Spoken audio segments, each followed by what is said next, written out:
Sir నమస్కారం sir. నమస్తే. Sir ప్రముఖ యూట్యూబర్ హర్ష సాయి పైన అత్యాచార కేసు నమోదవడం మనం చూసాం సార్. అది మొన్నే జానీ మాస్టర్ కూడా ఇటువంటి కేసులో ఇరుక్కోవడం, అది నడుస్తూ ఉండగానే మళ్ళీ ఇది తెరపైకి రావడం, సో ఇదంతా కూడా ఇప్పుడు న్యూస్లో స్ప్రెడ్ అయిపోవడం, వైరల్ అయిపోవడం చూస్తూ ఉన్నాం. మరి ఏంటి గోల? హర్ష సాయి విషయానికి వచ్చేసరికి మీరేం చెప్తారు సార్ ఇష్యూ పైన? మీ కామెంట్స్ ఏంటి? హర్ష సాయి గొడవ అంటే ఒకటి, ఎవరైనా సరే మార్కెట్ ఎకానమీలో ఉన్నాం మనం. మనిషే సరుకుగా మారిపోయిన ఒక సందర్భం ఇది. మనిషిని మనిషిగా చూడకుండా సరుకుగా చూస్తున్నటువంటి పరిస్థితి. ఈ ధోరణిలోనే వ్యవహరిస్తున్నారు. మీకిది మాకది అనే మాట ఎందుకు వస్తోంది అంటే, నీకు నేను ఈ ఫేవర్ చేశాను కాబట్టి నువ్వు నాకు ఈ ఫేవర్ చెయ్యి అని ఎలా అడగగలుగుతున్నారు ఓపెన్గా? ఇది ఒకప్పుడు ఎలా జరిగేది ఇండస్ట్రీలో? ఇది ఈరోజు కొత్తగా వచ్చింది కాదు, మార్కెట్ ఎకానమీ వచ్చాక వచ్చింది కాదు. మార్కెట్ ఎకానమీ లేని రోజుల్లో కూడా నడిచింది. ఏం నడిచింది అంటే, నీకు అవకాశం కావాలంటే అనే బుల్డోజ్ చేయటం అనేది జరిగింది. వశపరుచుకోవటం అనేది ఎప్పుడూ ఉంది. అయితే ఇప్పుడు జరుగుతోంది ఏంటంటే, వీళ్ళు యాక్టివ్గానే ఉన్నారు, వాళ్ళు యాక్టివ్గానే ఉన్నారు. అవకాశం ప్రధానము తప్ప మిగిలిన విషయాలు కాదు. కెరియర్ గెలుచుకోవడానికి ఏం చేసినా తప్పు లేదు అనేటువంటి ఒక మార్కెట్ వేదం, పరుగు పందెం వ్యవస్థలో ఉన్నాం మనం. మార్కెట్ ఎకానమీ అంటేనే పరుగు పందెం వ్యవస్థ. నువ్వు ఎలా వెళ్ళావు అన్నది కాదు ముఖ్యం, సక్సెస్ అయ్యావా లేదా అన్నది మాత్రమే ముఖ్యం అనేది వేదం. మార్కెట్ వేదంలో మొదటి వాక్యం అది. సో మీరు రోడ్డు మీద వెడుతుంటే, గతంలో ఎలా ఉండేదంటే, ఒక వెహికల్ వేగంగా పెడుతుంటే పక్కవాడు కొంచెం స్లో చేసి పక్కకి ఆగేవాడు, ఒక్కొక్కసారి ఆపేసేవాడు వాళ్ళకి దారిచ్చి. ఒక అండర్స్టాండింగ్తో నడిచేది వ్యవస్థ. ఇప్పుడు అలా ఉండదు, అలా లేదు. మీరు రోడ్డు మీద వెహికల్తో ట్రావెల్ చేస్తున్నప్పుడు ఎవరు ఎవరి కోసము ఆగరు. యూటర్న్ దగ్గర యూటర్న్ చేసుకునేటువంటి వాహనాల కోసం అటునుంచి వచ్చే వాహనాలు వెసులుబాటు ఇవ్వవు. నువ్వు వెసులుబాటు చూసుకుని వెళ్ళాలి, నీ బాధ్యత అది. మేము నీకోసం ఆగం, ఎవరు దేనికోసం ఆగదు.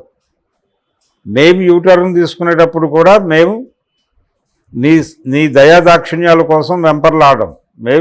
నీ పద్ధతిలో నువ్వు వెళ్ళిపో, మేము మా పద్ధతిలో మేము నీతో కాంపీట్ చేస్తాం. ఇదే వేదం. మనిషి సైకాలజీ కూడా ఇలా మారిపోయింది. ఈ మారిపోయిన సందర్భంలో కెరియర్ ప్రధానం అయిపోయి ఇప్పుడు ఆరోపణలు ఎలా వస్తున్నాయి? ఈ సెక్షువల్ హెరాస్మెంట్కి సంబంధించి జరుగుతున్నటువంటి చర్చల్లో చాలామంది జ్ఞానులు ఏం మాట్లాడుతున్నారు? అమ్మాయిలు ఎలా ఉన్నారండి, వాళ్ళే ఇలాంటివి ప్రమోట్ చేస్తున్నారు, ప్రవోక్ చేస్తున్నారు, అసలు టార్గెట్ చేస్తున్నారు. ఈవెన్ జానీ మాస్టర్ కేసులో కూడా ఆవిడ ఎస్టాబ్లిష్ చేయదలుచుకుంది అదే కదా, సుమలత గారు. వాళ్ళు కెరియర్ కోసం ఏం చేయడానికైనా సిద్ధపడి వచ్చారు. వాళ్ళ మదర్ అమ్మాయిని రెగ్యులర్గా బ్రెయిన్ వాష్ చేసి పంపించేది. నువ్వెవరో ఒక ఇద్దరిని సినిమా పెద్దల్ని వశీకరించుకొని వశపరుచుకుని తద్వారా నువ్వు పెద్ద హీరోయిన్ అయిపోవు అని వాళ్ళ మదర్ రోజు ఆవిడని పుష్ చేసి పంపించేది. అందులో భాగంగానే మేము ఆ వల్ల పడ్డామనేది ఎస్టాబ్లిష్ చేయదలుచుకుంది ఆవిడ మాట్లాడింది ఆవిడ ఇంటర్వ్యూల్లో. సో ఆడపిల్లల్ని టార్గెట్ చేయటం అనే ప్రోగ్రాం ఇలా నడుస్తుంది. ఒకవైపు నైతిక కోణంలో, నైతిక ధార్మిక కోణంలో ఇదొక ప్రోగ్రాం ఉంది. అంటే ప్రస్తుతం ఆడపిల్లలు యాక్టివ్గా ఉన్నారు, చూజీగా ఉన్నారు, అవకాశాల కోసం పరుగులు పెడుతున్నారు, ఏం చేయడానికన్నా సిద్ధపడుతున్నారు. ఓకే, ఈ ఏం చేయడానికన్నా సిద్ధపడుతున్నారు అనే దగ్గర ఏం చేసినా భరిస్తారు అనేది కాదు కదా సెన్సు. ఆ ఏం చేసినా భరిస్తారు అన్నప్పుడు అని ఓవర్ యాక్షన్ చేసినప్పుడు వాళ్ళు రియాక్ట్ అయ్యే ప్రమాదాలు ఉంటాయి. అలా రియాక్ట్ అయిన కేసులో ఇవన్నీ. జానీ మాస్టర్ కేసును, ఈ హర్షసాయి కావచ్చు, 100 వస్తాయి ఇలాంటివి. అంటే ఇది ఎలా జడ్జిమెంట్లు ఇస్తున్నారు జనాలు బయట? ఆ అమ్మాయి ఏది జానీ మాస్టర్ కేసులో ఇంతకాలం భరించి ఇప్పుడు ఎందుకు వెళ్ళింది కోర్టుకి అంటే, దీని వెనకాల ఎవరైనా ఉన్నారా అంటే, ఆ అమ్మాయికి మానసికంగా స్థైర్యము ధైర్యము ఇప్పుడు చిక్కుండొచ్చు, లేదు సర్దుకుపోతూ వెళుతున్నటువంటి పరిస్థితుల్లో ఇక సర్దుకు పోలేని జంక్షన్కి వచ్చి ఉండొచ్చు.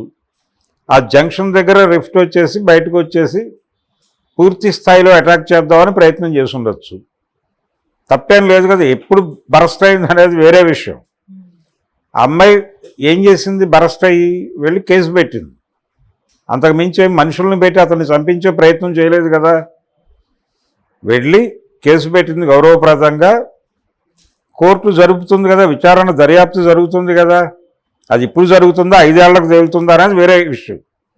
10 ఏళ్లకు కూడా తేలొచ్చు. జగన్మోహన్ రెడ్డి గారి మీద కేసులు 15 ఏళ్ల నుంచి అతిగతి లేవు.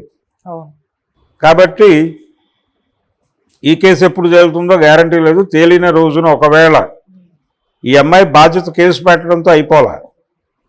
ప్రాసిక్యూషన్కి కావాల్సిన సాక్ష్యాధారాలన్నీ ఇవ్వాల్సిన బాధ్యత ఈ అమ్మాయిదే. అలాగే డిఫెన్స్ లాయర్ని పెట్టుకోవడంతో ఆయన బాధ్యత తీరిపోలే జానీ మాస్టర్ది. తన ఆర్గ్యుమెంట్ని బలపరిచేటువంటి సాక్ష్యాధారాలు డిఫెన్స్ లాయర్కి ప్రొవైడ్ చేయాల్సిన బాధ్యత అతందే. ఈ సాక్ష్యాధారాలన్నీ కోర్టు ముందు పెడితే వీటిలో మెరిట్స్ చూసి ఓ జడ్జిమెంట్ ఇస్తాడు ఆయన, జడ్జి గారు. ఆ జడ్జిమెంట్ ఒకవేళ అతనికి అనుకూలంగా ఉంటే, జానీ మాస్టర్కి అనుకూలంగా ఉంటే ఆయన ఇమ్మీడియట్గా రివర్స్ కేసు వేయొచ్చు వీళ్ళ మీద, ఈ అమ్మాయి మీద. డిఫెమేషన్ వేయొచ్చు, 100 కోట్లకో 1000 కోట్లకో వేసుకోవచ్చు. నీ వలన నేను ఇంత సంపాదన కోల్పోయాను అని చెప్పి, నా రెప్యుటేషన్ ఇలా దెబ్బతింది అని ఒక డిఫెమేషన్ దావా వేయొచ్చు కదా. ఈ అవకాశాన్ని ఎందుకు చూడరు వీళ్ళు? కేసు పెట్టగానే జడ్జిమెంట్లు ఎందుకు పాస్ చేస్తున్నారు? తప్పు కదా ఇది. కోర్టుని ఉల్లంఘించడం కదా, కోర్టుని అగౌరవపరచడం కదా.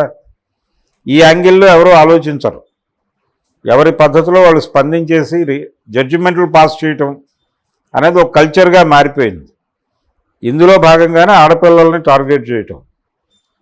ఇది వాళ్ళు ఓపెన్ కాంపిటీషన్లోకి వచ్చారు కాబట్టి దేనికైనా ఓకే చెప్తారు అని అనుకుని బిహేవ్ చేయటం తప్పు. అలా ఓవర్ యాక్షన్ చేసినటువంటి ఎపిసోడే హర్షసాయిది. డెఫినెట్గా అంటే ఇప్పుడు అమ్మాయి బరస్ట్ అయిన విషయము, తను కంప్లైంట్ చేసిన విషయంలో వాస్తవం లేదు అని అనుకోవాల్సిన అవసరం లేదు. ఎక్స్‌ప్లాయిటేషన్ అనేది జరుగుతోంది. అంటే అవకాశాన్ని వినియోగించుకోవటంగా మారుతున్నారు వాళ్ళు. ఇలా అవకాశాలని వినియోగించుకునే కార్యక్రమంలో భాగంగానే ఆ అమ్మాయి అంటే తను ఆ సినిమా ప్రమోషను, దాని తాలూకా హక్కులు నాకు ఇచ్చేయాలి, ఈ రకమైనటువంటి రకరకాల వేధింపులకి పాల్పడి ఉండొచ్చు. అంటే దొరికిన అవకాశాన్ని వినియోగించుకొని వాడు మార్కెట్ ఎకానమీ ప్రకారం ద్రోహిగా మిగిలిపోతాడు, లూజర్గా మిగిలిపోతాడు అని అభిప్రాయంతో ఓవర్ యాక్షన్ చేసి ఉండొచ్చు. చేస్తున్నారు, చాలామంది చేస్తున్నారు. కనిపించని చాలా దారుణాలు జరుగుతున్నాయి. బయటకు తెర మీదకు వస్తున్నవి చాలా తక్కువ, తెర వెనుక చాలా జరుగుతున్నాయి, చాలా అఘాయిత్యాలు జరుగుతున్నాయి. చాలామంది జీవితాలని నలిపి నాశనం చేస్తున్నారు.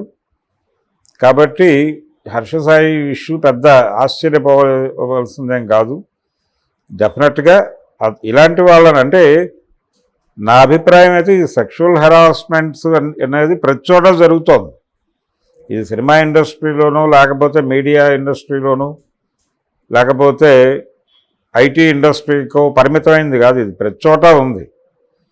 ఈ ప్రతి చోట ఉంది కాబట్టి ఇప్పుడు ఫ్యామిలీ కోర్టులు ఎలాగైతే స్పెషల్గా పెట్టారో అదే పద్ధతిలో వర్క్ ప్లేస్లో సెక్షువల్ హెరాస్మెంట్స్ కేసులు మాత్రమే టేకప్ చేసేటువంటి ఒక వ్యవస్థ ప్రతి ఊళ్ళోనూ కనీసం ఒక కోర్టు ఉండాలి.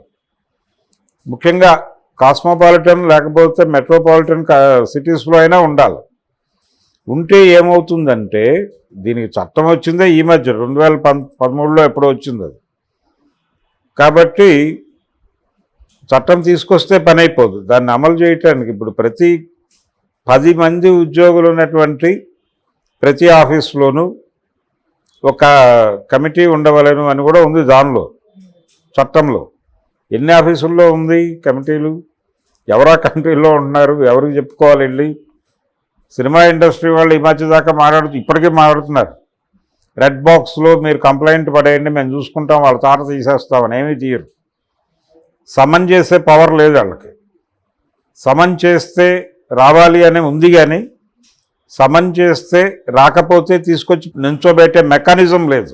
అందుకని ఒక స్పెషల్ కోర్టు కావాలి. స్పెషల్ కోర్టులో ఈ రెడ్ బాక్స్లో పడిన పిటిషన్ ఇమ్మీడియట్గా అక్కడికి ఫార్వర్డ్ చేసి ఇది మాకు వచ్చినటువంటి కంప్లైంట్, దీని మీద చర్యలు తీసుకోమని వీళ్ళు ఒక కవరింగ్ లెటర్ రాస్తే దాని మీద ఆ కంప్లైంట్లో ఎవరి పేరైతే మెన్షన్ చేశారో ఫిర్యాదుదారు వాళ్ళని ఇమ్మీడియట్గా సమన్ చేసి అరెస్ట్ చేసి తీసుకొచ్చి బోన్లో నిలబెట్టేటువంటి మెకానిజం కోర్టుకు ఉంటుంది. సో ఆ మెకానిజం ఉన్నటువంటి స్పెషల్ కోర్టులు వస్తే తప్ప ఈ గోల తగ్గదు. ఓకే, అలా ఫాస్ట్ ట్రాక్లో క్రైమ్ విచారించి ఇమ్మీడియట్గా శిక్షలు పడిపోతే కొంత ఈ అగ్రెసివ్నెస్ తగ్గుతుంది. అప్పటికీ జరగచ్చు. ఇప్పుడు చాలామంది సినిమా వాళ్ళు ఏం మారుతున్నారు ఇప్పుడు కొత్తగా, ఇది రెగ్యులర్ ప్రొడ్యూసర్లు చేయరండి, ఇలాగా రెగ్యులర్ ప్రొడక్షన్ హౌసెస్లో ఇలాంటివి జరగవు, వాళ్ళు ఇలాంటివి జరగనివ్వరు. ఇవి ఇలాంటి యాక్టివిటీస్ చేయటం కోసమే, అంటే అమ్మాయిల్ని వాడుకోవచ్చు అనే ఉద్దేశంతోనే సినిమాలు తీయడానికి వచ్చేవాళ్ళు కొంతమంది ఉంటారు, వాళ్ళు చేస్తారు ఇలాంటి పనులు. దానివల్ల మా ఇండస్ట్రీకి చెడ్డ పేరు వస్తుందని మారుతున్నారు కొంతమంది ఛాంబర్లో పెద్దలు. అది తప్పే, అది రాంగ్ ఆర్గ్యుమెంటే. అంటే మీరు అడ్మిట్ చేస్తున్నారు మా దగ్గర జరుగుతున్నాయి. ఇంకోవైపు ఇంకొంతమంది సినిమా పెద్దలు ఏం మాట్లాడుతున్నారు, జరుగుతాయి కానీ మేము ఇంటర్నల్గా మాట్లాడి సాల్వ్ చేసేస్తాం, పరిష్కారం అయిపోతున్నాయి కేసులు అని చెప్తున్నారు. పరిష్కారం అవుతున్నాయంటే సెటిల్మెంట్ చేస్తున్నారు మీరు. ఆ సెటిల్మెంట్లో ప్రెజర్ ఉంటుంది. అంటే మీరు తొందరపడి టోన్ రైజ్ చేయకండి, దీనివల్ల మీ భవిష్యత్తు అంధకారం అయిపోతుంది, జరిగింది ఏదో జరిగిపోయింది, ఇది ఎక్కడా మాట్లాడకండి, మౌనంగా ఎవరి పని వారు చేసుకోండి, ఏం కాదు, మీకు భరోసా ఉంటుంది, వీళ్ళకి భరోసా ఉంటుంది అని ఒక సెటిల్మెంట్ అనే పదంలోనే ఒక నిర్బంధం ఉంటుంది. అది అర్థం చేసుకోకుండా సెటిల్మెంట్లు చేసేస్తున్నాం ఏమని మారుతున్నారు. అంటే వీళ్ళు అడ్మిట్ చేస్తున్నారు వీళ్ళకి తెలియకుండా అన్కాన్షియస్గా ఇలాంటివి జరుగుతున్నాయి ఇండస్ట్రీలో. ఇలా చట్టము దీనికి సంబంధించిన ప్రాథమికమైన జ్ఞానం కూడా లేకుండా వ్యవహరించడం వల్ల ఇలాంటి దారుణాలు జరుగుతున్నాయి. కాబట్టి దీనికి సంబంధించిన అవేర్నెస్ క్లాసెస్ పెట్టాలి. అది ఎలాగూ చేస్తారని నేను అనుకోను, కానీ కనీసం ఒక స్పెషల్ ఫాస్ట్ ట్రాక్ కోర్టులు ఉన్నా కానీ కొంతమేరకు ఇలాంటి దారుణాలు అరికట్టడానికి అవకాశం ఉంటుంది. లేకపోతే చాలా దారుణంగా ఉంది పరిస్థితి. పైగా ఆడపిల్లలను టార్గెట్ చేయడం అనేది చాలా ఎక్కువైపోయింది ఈ మధ్యకాలంలో. దీనికి రకరకాల కారణాలు, పర్టికులర్గా పోటీ రంగంలో ఆడపిల్లలు చాలా అగ్రెసివ్గా ఉన్నారు అవకాశాలు అందిపుచ్చుకోవటంలో. అది ఆ కాంపిటీషన్లో వాళ్ళతో కాంపీట్ చేయటం దగ్గర మగపిల్లల్లో ఒక రకమైనటువంటి ద్వేషభావం పెరుగుతోంది. ఇది ప్రమాదకరంగా మారుతోంది. అవకాశం దొరికితే ఏదైనా చేయడానికి సిద్ధపడిపోయే సైకలాజికల్ ఇంబ్యాలెన్స్ అనేది వచ్చేస్తుంది ఫీమేల్ సెక్టార్లో. అది మనకి సినిమాల విజయంలో కూడా కనిపిస్తుంది. బేబీ సినిమా సక్సెస్కి అదే కారణం, RX 100 సక్సెస్కి అదే కారణం. ఫిమేల్ మీద మేల్ యూత్లో ఉన్నటువంటి పోగుపడిపోయినటువంటి కొన్ని దుర్మార్గపు ఆలోచనలకి ఉద్దీపన కలిగించిన ఇలాంటి సినిమాలు. అందుకని ఆ సినిమా థియేటర్స్లో ప్రధానంగా మేల్ యూతే ఉండేవాళ్ళు ఆ సినిమాలు ఆడిన రోజుల్లో. ఫిమేల్ యూత్ అటువైపు తొంగి చూసేవాళ్ళు కాదు. కాబట్టి ఇది చాలా పెద్ద ఇష్యూ, అన్ని వైపుల నుంచి హ్యాండిల్ చేయాల్సినటువంటి వ్యవహారం. హర్షసాయిలు చాలామందికి అది తేలుతారు, ఉన్నారు ఆల్రెడీ. హర్షసాయి బయటకు వచ్చింది, లేకపోతే జానీ మాస్టర్ ఎపిసోడ్ ఇప్పుడు బయటకు వచ్చింది. ఇప్పటికీ బయటకు రాకుండా అలా నడుస్తున్నటువంటి నిశ్శబ్ద మరణాలు చాలా ఉంటాయి అక్కడ. ఆ నిశ్శబ్ద మరణం జరిగిన తర్వాత 20 ఏళ్ల నుంచి ఇలా చేస్తున్నాడట అంటే అప్పుడే చెప్పొచ్చు కదా అని మాట్లాడతారు మళ్ళీ జ్ఞానులందరూ. సో ఫిమేల్ చాలా ప్రమాదమైనటువంటి పరిస్థితిలో ఉండటం అనే దాన్ని సమాజం యాక్సెప్ట్ చేయాలి. అది చేయగలిగితే మిగిలిన విషయాలు అవే సాల్వ్ అవుతాయి. Thank you so much. Thank you.